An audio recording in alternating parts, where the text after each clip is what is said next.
Today, we're with Aneem Awe Correct. with Aneem Awe LLC. Is that correct? So Always Support LLC is the name of the Perfect. company. Awe Yep. support. And you'll see the link. I'll post it here at the bottom so you guys can click on that. And I met Aneem a couple weeks ago through the Panoramic Experience, which is sponsored by the RHJ Consulting, which is a good friend of mine, Robert H. Johnson Jr. I'll post that too real quick. That plug, that free plug for you, Robert. Yeah. and during this event, I met with the speakers and we're posting content. And when I met with Aneem, I was comfortable, right? And not that that's a good or bad thing, but I find it refreshing when you can meet someone for the first time and they give you comfort to where you can communicate, right? And so with that, I loved your work. I love what you're doing. And I was like, you should do a podcast, not because of me, but because how great your information is and what you're doing for the community. So the Yeah. reason why I think this is going to be amazing, Aneem, is I love the fact that you ran into the fire of a situation. All honesty, is really not yours. Like this isn't really your fight. Like Right. you have degrees, you have talent, you can be doing 10 other jobs, but you chose to come back to this. And I think that we don't spend enough time hugging on human beings doing the work of human beings because this is really the work of human beings, right? I think that if you could put a name to it, mental health is our goal here, right? If we can't help each individual human understand what mental health is and cope with it, then what are we really doing, right? Because that is the foundation for comfort for everyone. And so I'm glad to have you here. And tell us a little bit about what you do at Anima Way Services. Yeah. So I, co-founded Always Support with my twin sister. We grew up in the inner city with working class parents. So we saw a lot of things. And so when we got to this place of like financial freedom and like liberation in regards to our health, we decided to give back to our community. And one of the ways that we wanted to give back is like give a way to provide a way, for women that look like us and are in the same situation as us, families, men, everyone, but really to access quality mental health services because we understood how hard it was to tap into those services, but also like culturally competent services because that's really important in regards to not just like finding a provider that looks like you, but finding a provider that understands you. So we wanted to create that medium as well as creating an opportunity for women again that look like us and came from the same background as us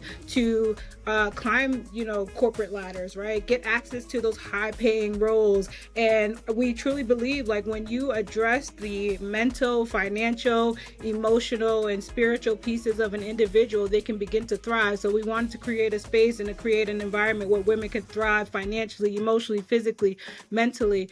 And so that's why we really what keeps us different from other models or mental health services is that we truly believe like we're a mental well-being service, and because we address all aspects of the individual in terms of their wellness spectrum. And so we're really passionate about what we do, and that's what drives me every day. Like you said, I could be doing a lot of things, but like this is the work that drives me and this is the work that keeps me motivated. So every day I just get excited by my clients when my clients tell me like thank you, or like I had a client the other day tell me she loves me, and I'm just like that's beautiful. Like that, for me to be able to create a space where she was comfortable enough to say that and comfortable enough to feel like that immense amount of admiration or gratitude, whatever it is that she was feeling at that time. Like that's what it's all about for me. That feels good to me more than sometimes making a whole bunch of money. So I really that keeps me going every single day. I take back what I said in the beginning. I think the real reason why I chose to chase you down to do this podcast, because I think that we grew up in the same mindset, right? You can make all the money in the world, but if you cause another human being harm, that's not peace to me, right? Exactly. And so if the people around me are happy, then I'm happy, right? And I think that that's a low level cellular attitude, right? Yeah. Because my body operates in unity with itself, right? It cares about the cell next to it. And so I feel like that what you're really doing is you're describing humanity in its best. I love it. Thank you for sharing that. Wow. Have you struggled with mental mental health yourself? Yeah, so I had my own battles. Like, ironically enough, is when I entered grad school to be a therapist, I had like my first like mental break. Like, I was just bouncing way too much at that time. I was in grad school full time, I was working, I had to intern, I was in a tumultuous relationship like I should have never been in. And like everything finally came sort of everything just came crashing down on me, and like I felt it. I always say depression is can be like this deep dark black hole that you never see yourself getting out of. Like it was to the point like I thought about dying. There were times where like I was driving and I would like be in my head, I'd be just like, what happens if I like drive in front of these train tracks? Like would I die instantly? Like it was really that bad. And Wow. unfortunately I come from a family where like mental health isn't something that wasn't really talked about, or like it wasn't conversations that we could have, because it was seen as something like you were inferior or you were weak. So unfortunately, but I didn't have too many outlets, but thankfully I had professors who were also therapists that supported me and just also encouraged me to get into therapy. So not only did I do individual counseling, I also did group counseling. And so I remember one time having this really bad panic attack, and I talked to my therapist and I'm just like, I'm not coming today, like I can barely breathe, like I can't do this. And she's just like, Anine, that's when you need to fight through and get hit. That's when you need us the most. That's when you need to get into the Yeah. group. And so I definitely had my battles. It was like a long 10-year journey. Like I said, with depression, like it never feels like you're gonna get better. And so I've had therapists that were great. I've had therapists that weren't so great. So it was a challenge finding somebody that I finally connected with. But I'm so thankful to my community, to the providers that I had, and just like being in graduate school, being in social work school, where like empathy is like the number one rule, really, if you ask me. But I Yeah. just had such a great community at that time to help elevate me. But it was a long journey. It took like 10 years to get out of that space. And I'm so thankful to God. Like, I'm so thankful to God I'm not in that space. That's why I have a, incredible amount of empathy that for people that are going through it, because I've been there myself. You said 10 years. 10 years. It was a long journey. Like, I started grad school in 2011. I didn't really get better till like 21. Like, that's when I like really got out of it. That's crazy. Now, Long at, journey. at what point did you even realize that? Okay, before we go there, Go for it. how did you even know that there was a mental issue? And how did you call it that? Because I think a lot of times, I've struggled with my own mental health in the last couple years, but I didn't know that's what it was until it was like full on, the house is on freaking fire, right? That's Yeah. that's when I knew, okay, shit, something is not right. It ain't heartburn, and Yes. it's not this. So something is going on in the hemisphere. But I couldn't, I think my lack of understanding of mental health, Yeah. it made me not be able to name it, right? And I think a lot of times, and if you want to correct something, you first have to name it. What does that even look like? What is mental health? I mean, it's a huge word, you hear it all the time. What does that sound and look like to a regular Yeah. everyday person? That's a good question. So I think, mental health is sort of this collective of different aspects or phases of our life. There are things that are going to add positively to it, that, those positive experiences that make you feel good and remind you that you have community and everything's all right. And there are going to be those negative experiences, right? Like a traumatic experience with a car accident, or a traumatic experience with a relationship that impacted. So like it's a mixture of like emotional well-being, psychological well-being, these sort of things. And again, it's a checks and balances sort of thing. Like everybody's journey is going to look differently, right? If you and I both get into a car accident, we may react differently to it. So that Mm. because maybe you have more resiliency factors, right? Maybe you have like support systems that help you get through that difficult time. And so everybody's response to these situations will be differently. So mental health is just around really finding what balance looks right for you. And that's why I always tell people, you can't compare your journey to other people. You can't listen to some coach online saying like do XYZ and then you're going to be healed, because healing journey, everybody's journey looks differently. So mental health is really about finding what works for you, and finding and community is going to be important, right? Because oftentimes we get this message that we can do things alone, and I really don't believe that you can do anything alone. You need community, right? There are having good coping skills, right? Like being able to manage stress, like that. Stress is going to happen. It's a part of life.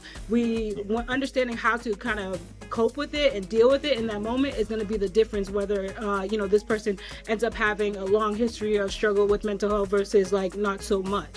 So there's all these different factors that I think contribute to our mental health. But I think the most important thing is like having the skills and having the awareness. So in regards to your question earlier about like how I was able to recognize it, I just so happened to be in grad school, right? So I'm going through the DSM, which is our Bible, if you will, as mental health professionals, the Diagnostic Statistical Manual, which helps us diagnose and label things. But also I had professors that would like meet with me after the class and just like, hey, Neem, I'm noticing you're not right. I'm noticing something's off with you. So then that helped me understand like, okay, these people are seeing like something's off. I also feel like crap inside. So that helped me kind of understand like, okay, like something's not right, or I might be experiencing these symptoms. So it didn't help that I intellectualized everything and went through the DSM and like identified this symptom with that and that and that, and so all those things combined together helped me really understand and see like I was going through something. I was in a really dark place and I couldn't do, like, if I wanted to get better, I couldn't sit with that alone. I had to get help. I had to reach out for help. And so I was fortunate enough, again, to be in graduate school, to be a therapist, where I was surrounded by nothing but therapists and people who've been doing this work. So that was really helpful for me because I didn't necessarily get it from my family. They didn't understand. Like, wow. I have like immigrant parents and like mental health is the last thing on their mind, unfortunately. So I had that community, I guess, if you will, from, graduate school that helped. And I had a best friend that I worked with at the VA as well. And she's seen the difference in me. And like, I knew something was going on. And so all that together helped me kind of just put the name on it. And sometimes that's what people need, like, to like make sense of everything that's going on. They need to put a label on it, or they need to, they need to understand the symptoms of what's going on. And, for some people on their journey, that makes sense for them. You said something that really made me smile. Do you mind sharing with me or with us? Yeah.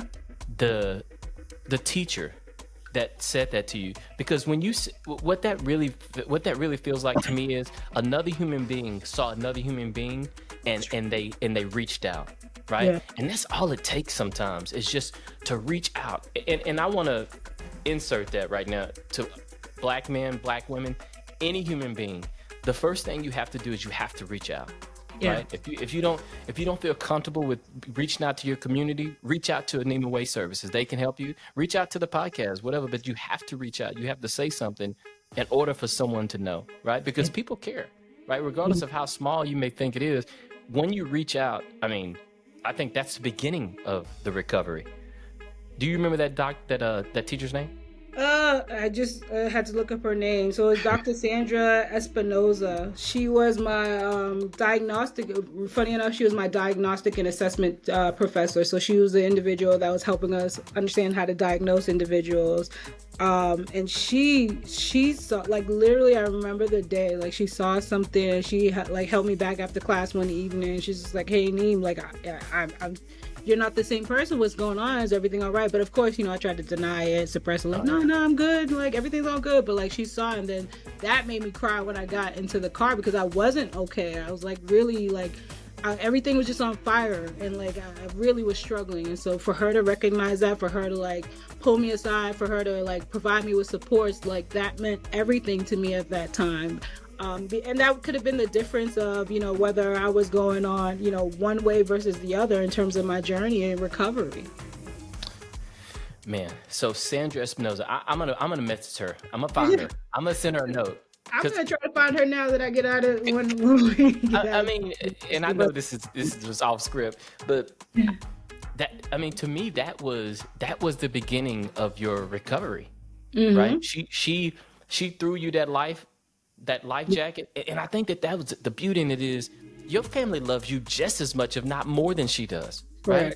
Correct. But if they don't know what they don't know, then they can't be of any assistance. Exactly. And so I think a lot of times in our community, at least in my experience, the first thing that we feel is loneliness and resentment, right? Because like, why they wasn't there for me? Well, you have to be trained to be there for people. Right? I think that we don't understand that being there for someone is not something you just pop out, I'm gonna be there for you, right? It's something that you have to learn from people who are being there for people. And sometimes it makes sense when someone is there for you.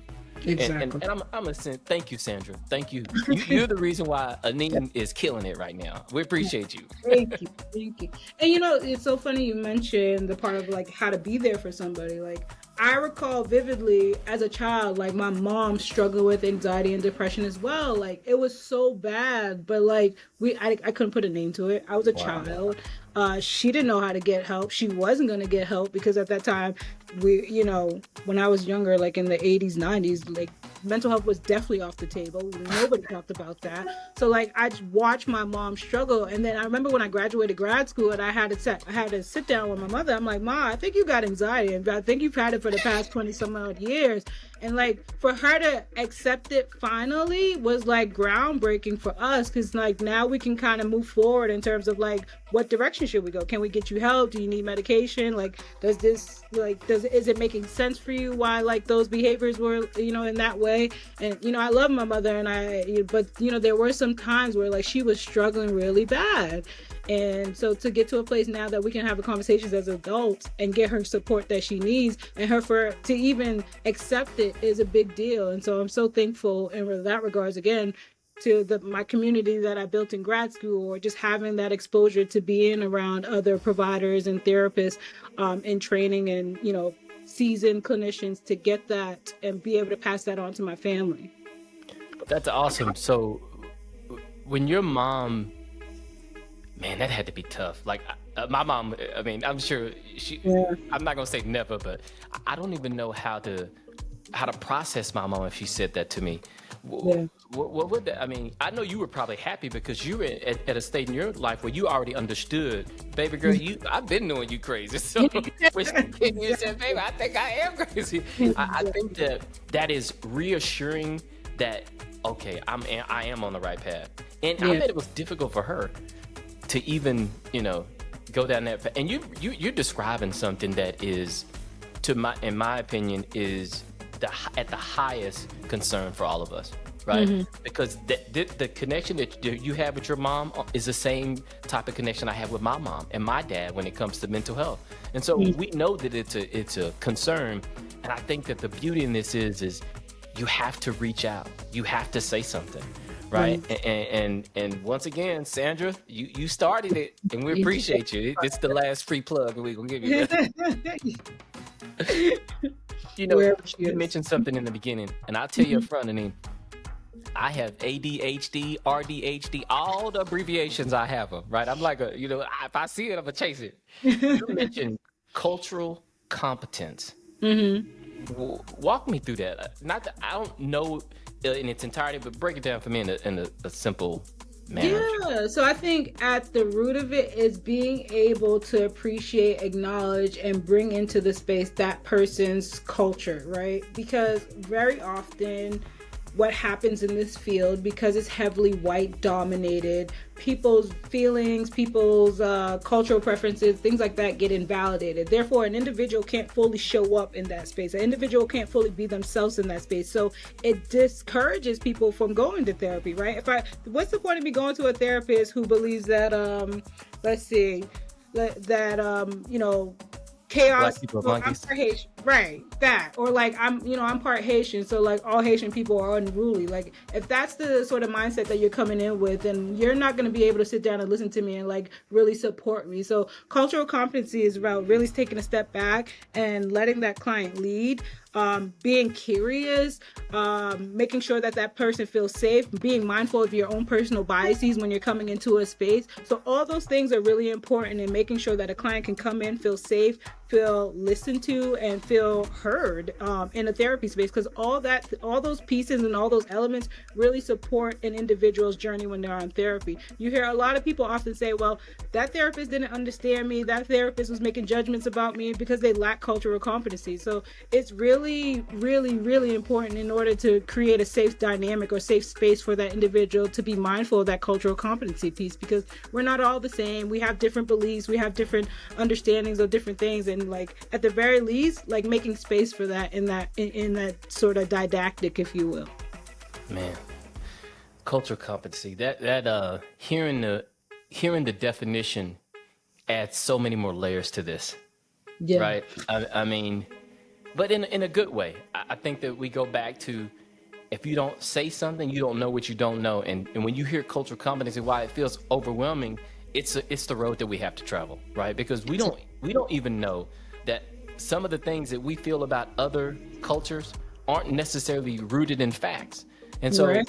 it's a family affair, right? Cultural competency isn't something that I expect white people do for black people, right? It's a Right. family affair. Like, we have to all share in that information if we're all going to be collectively understood. Correct. I Spot on. I think that cultural competency can be a whole freaking podcast, and we're gonna stay there for another day, because I don't even think that white people understand how cultural competency explains so much if you Exactly. understood it and really sat down with it. Absolutely. Cultural competency, even in our own communities, right? Because we are black is vast, is rich, it looks differently. So there's work for us to do as well. So I mean, it's something that's very important for providers. And I think no matter what sector you work in, there's a level of cultural competency and trauma informed sort of care that you have to keep in mind when you're interacting with human beings, because we're so diverse. We come from different backgrounds. There's just so many things that make us who we are and make us unique. So we need to be mindful of that when we're interacting with human beings. You just keep dropping these bombs. You said trauma informed care. Is that what you said? Yes, What is yes. that? So it's basically the understanding that every individual has a story. Every individual has gone through something. So if I lead with being trauma informed, that I'm being mindful about how I approach you, right? Because I don't need to necessarily know your story, but being that you have gone through something, like I don't want to just put my hands on you because I don't know what that might bring up for you. I don't want to say certain things because I don't know what that might trigger for you. So being trauma informed is like understanding that we all have a story. We have all gone through things. So I need to be intentional and take it a step back and be mindful about how my interaction looks like you, asking you for permission, like, can I put my hand on your shoulder? Things like that. That's a part of like being trauma informed. And so those two pieces, like the cultural and the trauma informed piece, are so important when interacting with people. And again, it goes beyond the therapy space. It goes into the corporate space as well. So when we think about managers having interactions with, their staff, like that, those dynamics come into play whether you realize it or not. And that's what I try to express to corporations all the time. Like, these are so important in working with human beings. If you want to create a safe space for people, we have to keep these two sort of ideas in mind when we're interacting with human beings, regardless of what level the interaction is on. You just said cultural competency and trauma informed care feels like two subjects in school that we should have had, like math and biology. Yes, we should. Because to me, understanding cultural competency not only allows me to absorb my culture better, it Right. allows me to understand the beauty and the differences of other cultures. Correct. And then Absolutely. after that class, we're going to take them to trauma informed care. That's the last, I mean, look, once I understand your culture, I have to understand that there is trauma that comes with it, depending on whatever your culture is. And I have to Exactly. be aware of that, so that when we communicating, I'm not slapping you upside the head with those stereotypes. Exactly. So, for instance, some Asian cultures, looking somebody in the eye is just a form of disrespect. So, like, those are the things I need to be mindful of when I'm interacting with people. So, or if I take it as like this person is being disrespectful because they're not looking me in their eyes, well, that's not the case. If I'm being culturally competent, I'm understanding, or at least I have some brief knowledge that there is some level of interaction that I need to be mindful of. So, like, those type of things. And again, it goes beyond the therapy room. It goes beyond like the mental health space. It can take place in any interaction that you have with human beings. Man, it sounds like this should have been like basic to raise children in the world. Or we need to incorporate into HR trainings or like any level really. I mean, it's wow. I mean, I've heard trauma informed care. But, it's one of those things that you assume what it is, but it's way more complex than I had imagined. Absolutely. Over the last couple weeks, I will admit that my own mental health has bothered me, and not in the instance where it's me internally, it's things on the outside world that's Mhm. bringing up this, right? I mean, I know we've all seen the things that have been going on. The DI space has seen a great gutting, I would like to call it. Yes. And, you know, with affirmative action and with the attack on the minority scholarships that are also taking place, Yeah. what advice can you give someone, anyone in a space right now to allow them to not allow that stuff to absorb into them, but also be able to acknowledge these things? You know, 'cause Yeah. I don't think that I'm doing it properly, but like you said, each person's properly is different. But Right. what can that look like? What can they do to, you know, deal with that? Because in my opinion, these types of instances are going to keep coming for us, right? They're going to Yeah. keep laying them on, and if we don't know how to deal with them, it will take us out.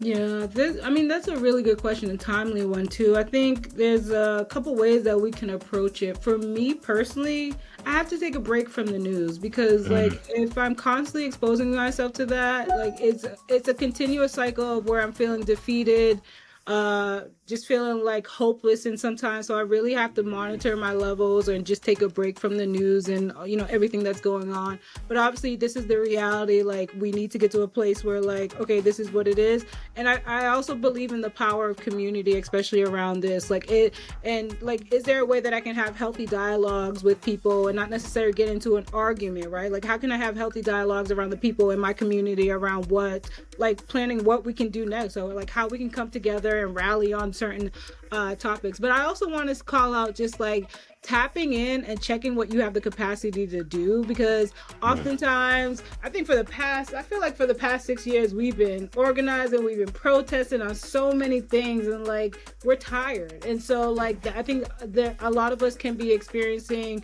what is like known as burnout, what is known as like just depletion from all these social issues that are going on, from abortion to like now the affirmative action piece. Just like really checking in and seeing what I have the capacity to. Do I have the capacity to have conversations with people today? Do I have the capacity to jump on LinkedIn and be like have all this stuff thrown in my face? Like checking in what you have the capacity to do.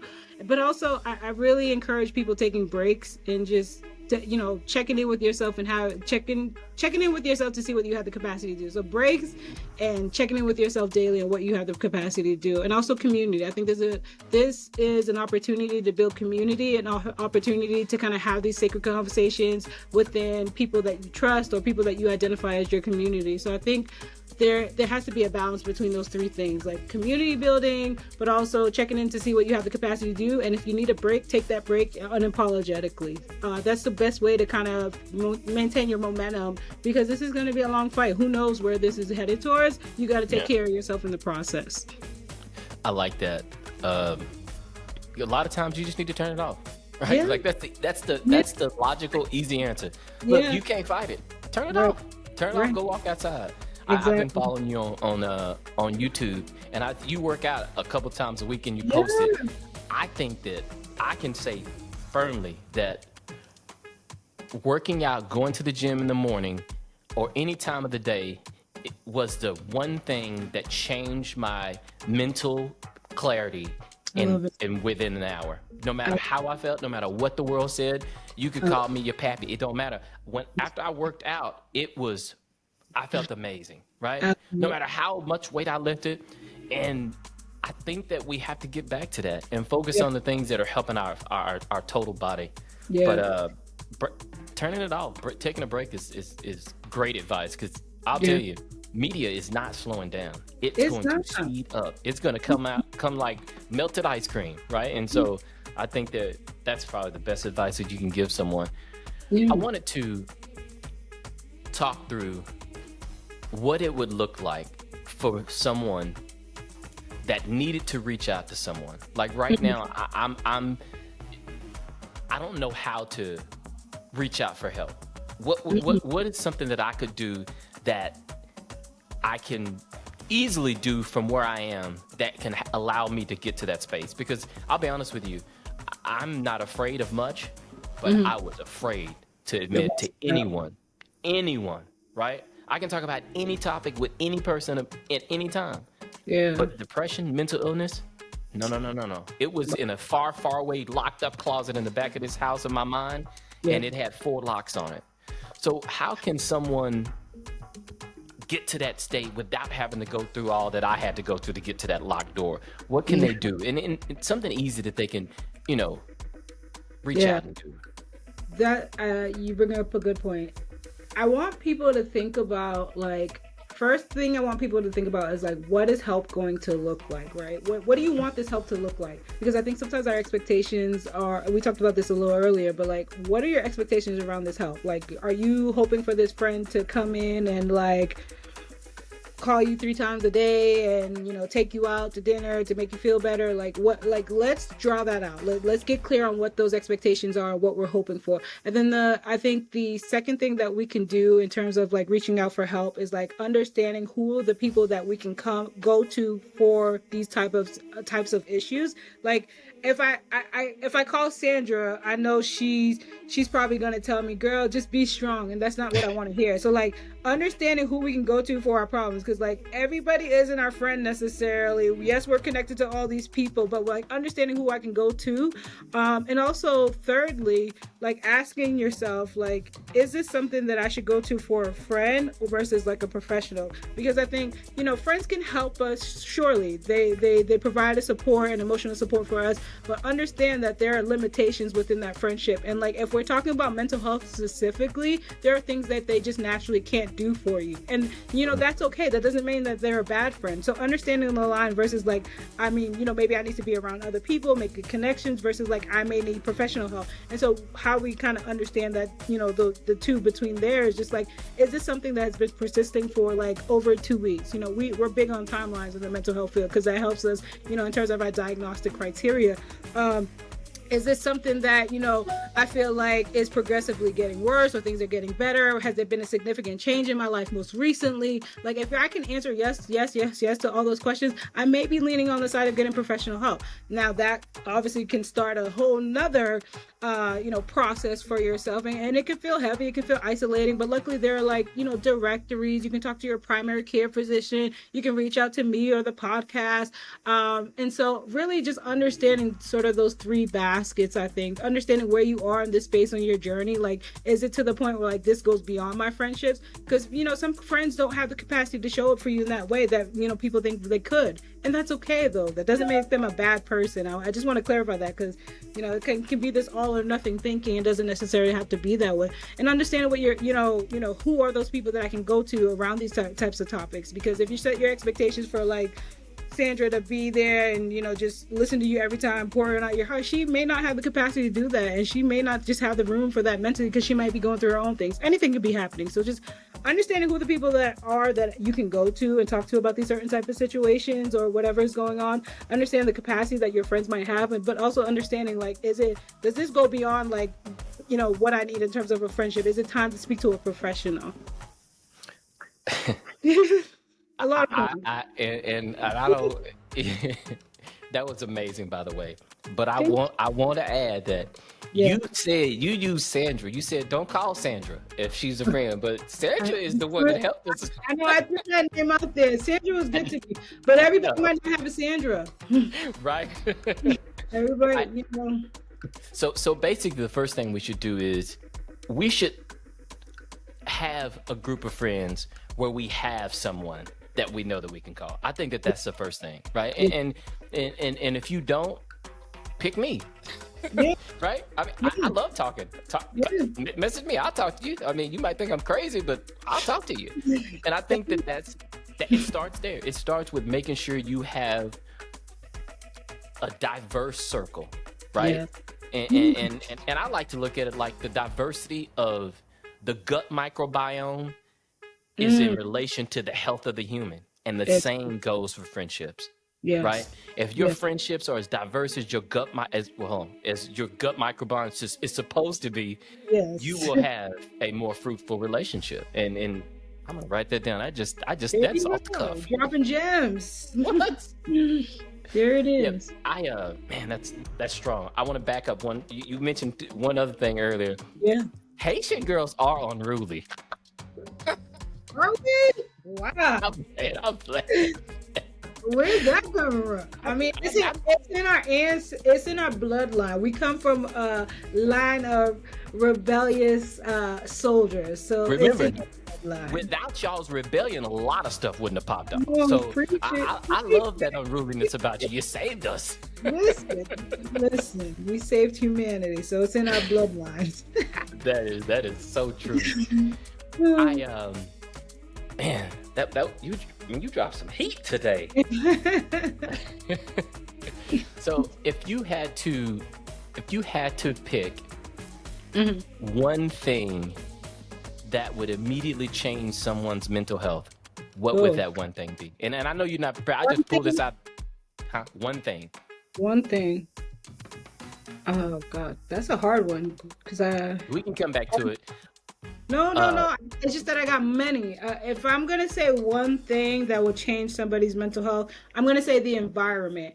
And so, mm, environment can be encompassing of the people you keep around you, your physical environment. Like, right? Are you living in an area that's exposed to lots of trauma, victimization, violence, things like that? You know, environment can be encompassing of a lot of things, and so I think our environment has a lot to do. Not I think, I know for a fact your environment has a lot to do with your mental health, right? Whether it's going to be declining on a continuous state or whether you're going to be thriving. So your environment, and I know it's not easy for a lot of people to pick up and leave or leave your family or all these different dynamics, but looking at your environment is really, really a huge factor in terms of your mental health. So are there changes that we can make? Are there people that we can hang around a lot less? Are there friendships I need to let go of because they're not serving me? Are there mm. old flings or relationships that are just lingering around that are stressing me out, but for some reason we're still staying connected? Like those type of things play into your environment. So if we can make those changes, I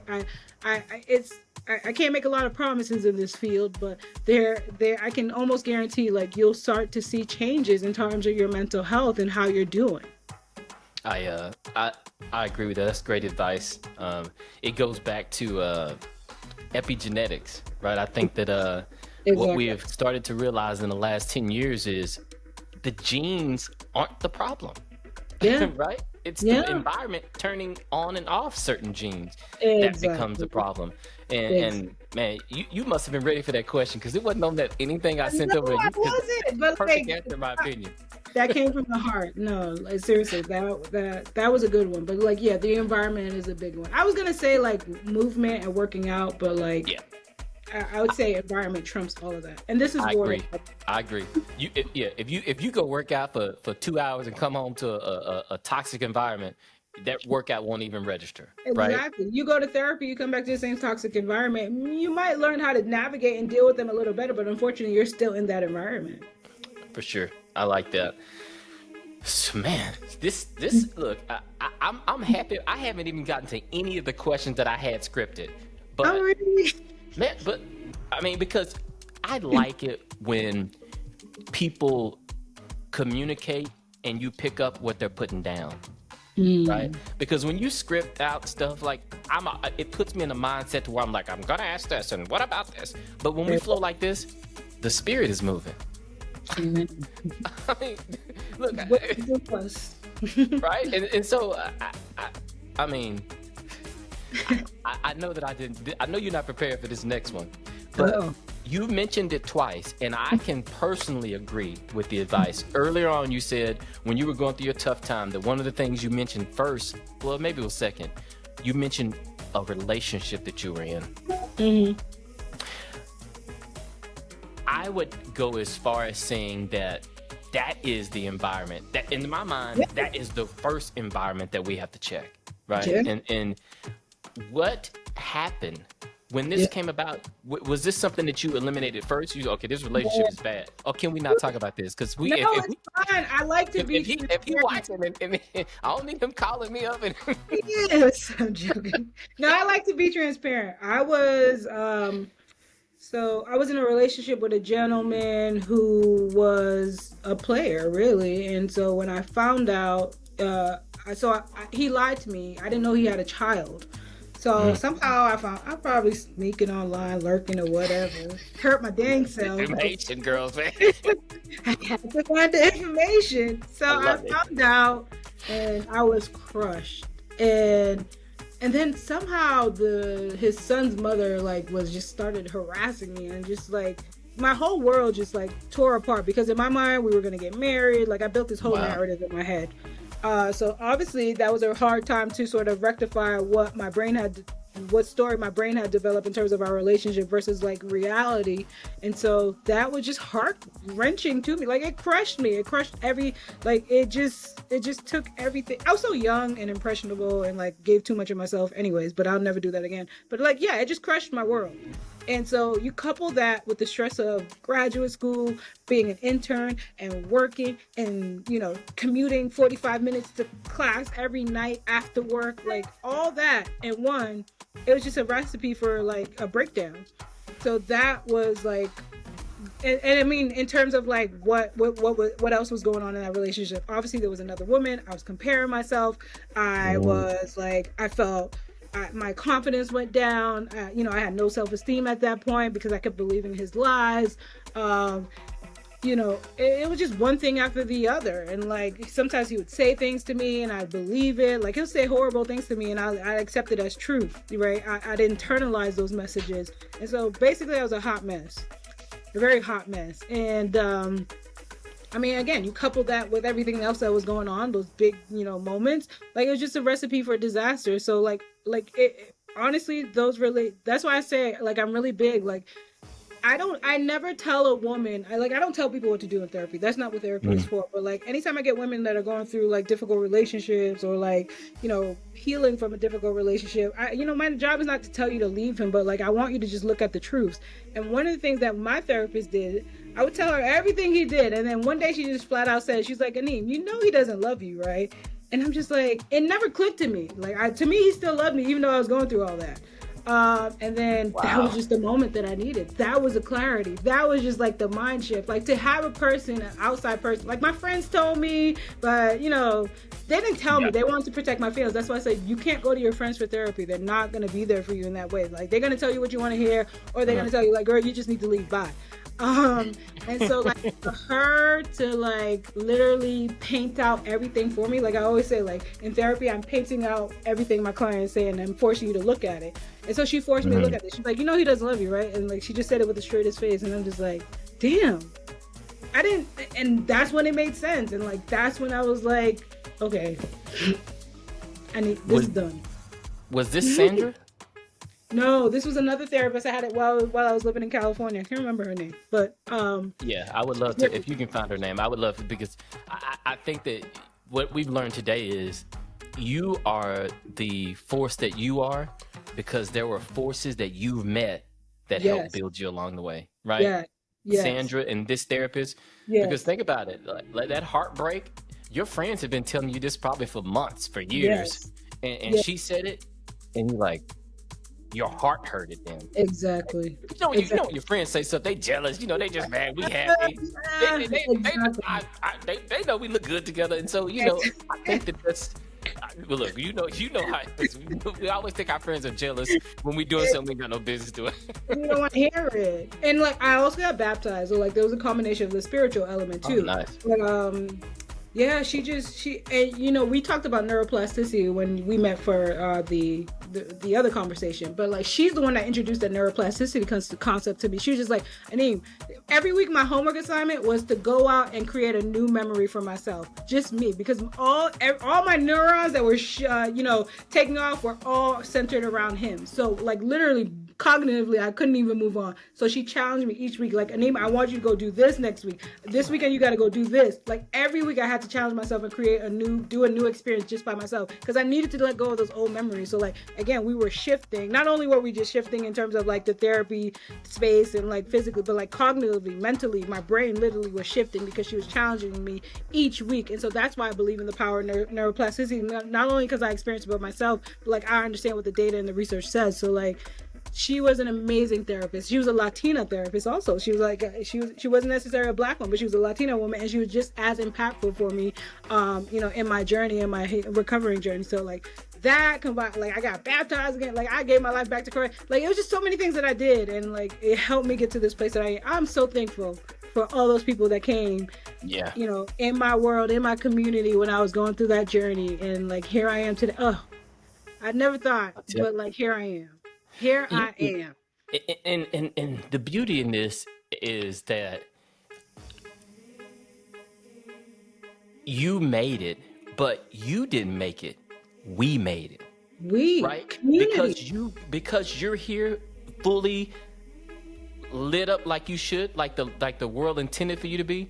Everyone that helped made it, right? Yes. Sandra made it. Your Yes. psychologist in California, she made it. I Yes. really wish you could try to find her name. I'm I'll gonna reach out find to her her. name. I'm gonna dig through my email and we'll find it. You But know, she was a big part. you know the beautiful thing about all this is you were assisted by women that were non-black. Yeah.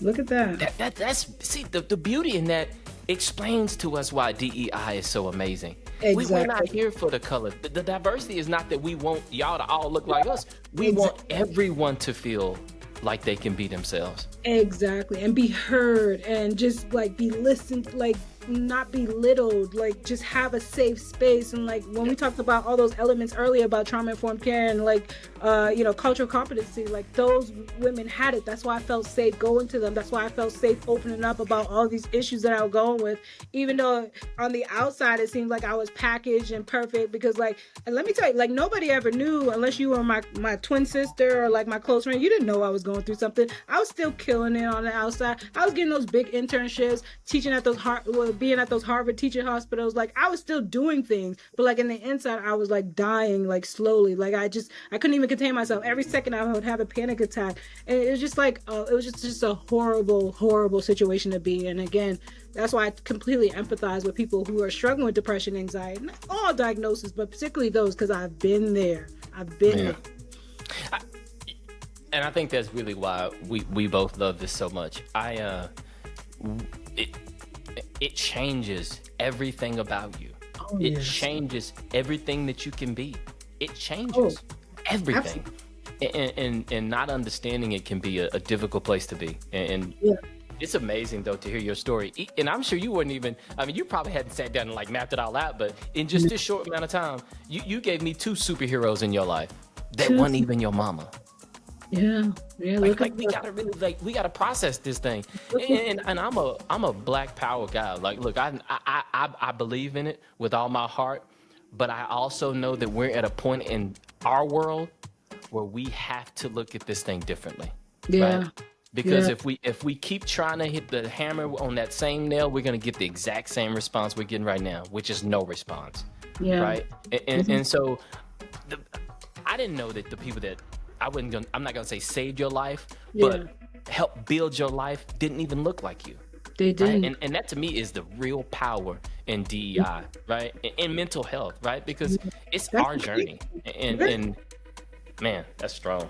Yeah, no, absolutely. I never thought of it that way, but absolutely. Yeah. And like, if we're willing, if we're humble, if we're, open enough, like the help can come from many ways and directions. It just depends where we're at and we're in our space or in our journey to accept it or not. And some people might not be willing to accept it, like you kind of alluded. It's hard to take help.